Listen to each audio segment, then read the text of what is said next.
उससे पहले हजारों करोड़ों अरबों साल तक खुदा बैठा क्या कर रहा था? खामोश बैठा था, ऐसी जमाइयाँ ले रहा था। फिर उसे आइडिया है, यार एक काम करते, वक्त अच्छा गुजर जाएगा, यूनिवर्स बनाते हैं।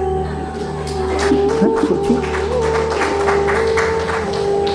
वो तो हमेशा से है ना, मगर यूनिवर्स हमेशा से नहीं है। इन्होंने कहा कि खुदा दुनिया बनाने से पहले 150 साल पहले या करोड़ों साल पहले क्या कर रहा था? अरे हजरत,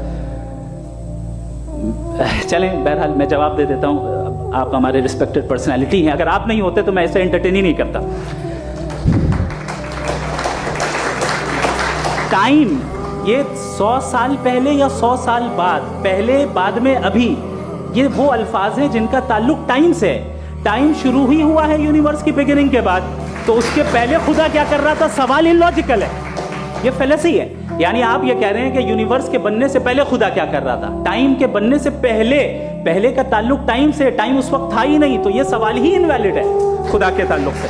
टाइम कायनात का हिस्सा है, हम खुदा, उस खुदा को मानते हैं नेसेसरी बीइंग का टाइमलेस होना जरूरी है, चूंकि वो टाइम का क्रिएटर है। जब उसने टाइम को क्रिएट किया तो वो खुद टाइम पे कैसे होगा? उसने जब स्पेस को क्रिएट किया तो खुद स्पेस में कैसे होगा? अगर वो टाइम एंड स्पेस को पहले से ही उसका पाबंद है तो फिर किस चीज को उसने क्रिएट किया?